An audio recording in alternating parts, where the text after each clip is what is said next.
Mohon maaf. Yang bikin kita sukses itu sebenarnya bukan pendidikanmu, bukan kehebatanmu, akal budimu, tetapi Tuhan yang kau layani. Amin.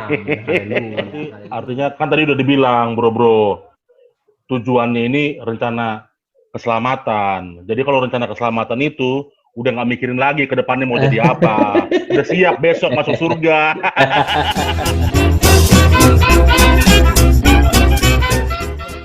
Pertanyaan saya begini, pastor yang anaknya homeschooling itu memang sampai suatu masakah atau memang sampai seterusnya gitu, jadi tidak akan pernah punya rencana untuk menyekolahkan ke sekolah yang formal.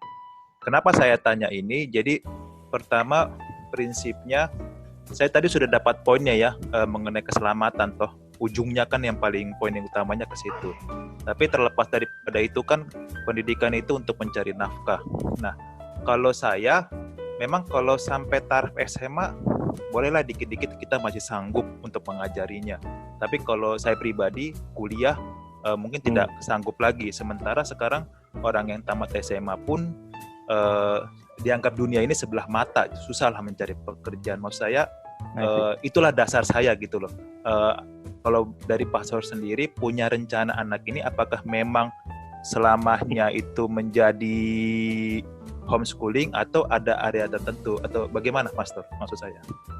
Oke, ini sebenarnya dua pertanyaan di sana yang dimunculkan. Jadi yang pertama adalah apakah sampai batas maksimal di tingkat apa anak ini akan di homeschoolingkan. Dan yang kedua adalah bagaimana nanti dengan kelangsungan hidup mereka ke depan.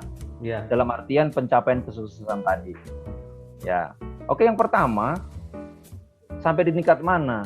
Ya, kami sudah berbicara tentunya sebagai seorang ayah dan ibunya. Ya. Berbicara bahwa kami akan komitmen untuk ini sampai sebatas kami sanggup untuk mendampingi mereka. Ya, dalam buku pendidikan, dalam buku rumah tangga, pendidikan saya lupa. Dikatakan bahwa ini saya tahu nih buku-bukunya pendeta waktu sebutkan nanti di deskripsi Ton ya. Guru pertama bagi seorang anak adalah orang tuanya. Jadi seringkali guru pertama. Itu loh seringkali, anaknya kok belum bisa baca, ya kan dia masih TKA masih belum nanti. Seolah-olah tanggung jawab pendidikan anak itu kita letakkan, bebankan kepada institusi sekolah. Padahal pendidikan itu harus didapat oleh anak. Dasarnya adalah dari para orang tua. Ya. Jadi tadi sampai batas mana? Saya sudah berbicara sampai itu. Pokoknya kalau kita nggak sanggup lagi, kita panggil dulu. Kan tadi dia bilang orang tua adalah guru pertama. Saya bilang sama kalau orang tanya siapa kepala sekolahnya, saya kepala sekolahnya. Guru wali kelasnya istri saya bilang. Ya kan gitu. Kemudian kalau kepala sekolah dan wali kelas tidak sanggup, kan tadi dibilang kita bisa panggil praktisi yang bisa menolong kita. Tapi di mata anak, guru mereka adalah orang ayah dan ibunya. Oke, keren banget ya. Jadi kita harus tetap duduk di sampingnya. Keren. Jadi seringkali yang terjadi adalah beberapa homeschooling, anak-anak di homeschooling kan. Anak-anak ini dipanggilkan guru les privat aja semua datang ke rumah. Orang tua sibuk dengan dunianya sendiri.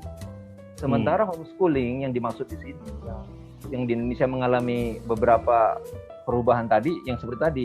Tetapi homeschooling yang dimaksudkan adalah di mana orang tua punya komitmen untuk mendampingi anak dalam pendidikan, dalam belajar. Oke, pastor. Pertanyaan. Sebentar, yang kedua tadi belum. Oh, oke. Siap. Belum. Enggak.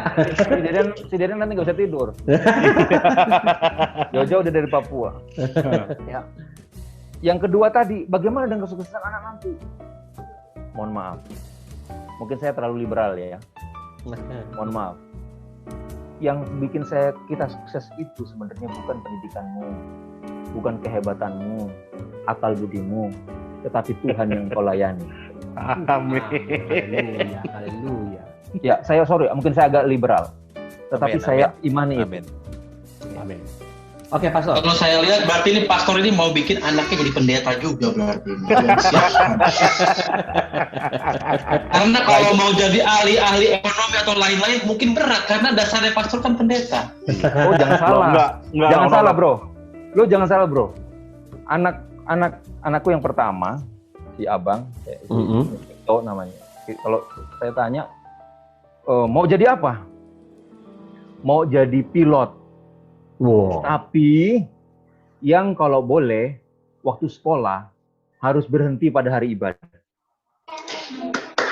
Kemudian kalau sudah jadi pilot, maunya menjadi pilot pesawat-pesawat missionary.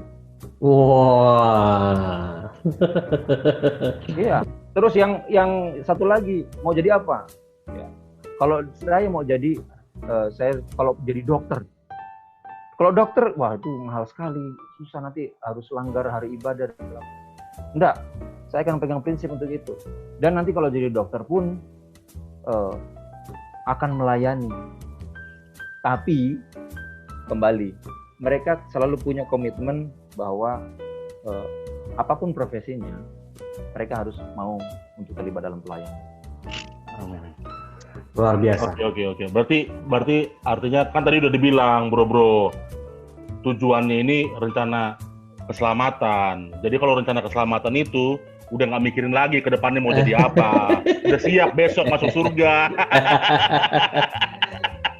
Sorry, kalau bicara tentang cita-cita, kalau bicara tentang tujuan ke depan, kita harus punya cita-cita seolah-olah Yesus masih lama datang. Ya. Tapi kalau berbicara tentang keselamatan, kita harus berpikir bahwa besok, jangan-jangan sebentar malam Yesus datang. Amin.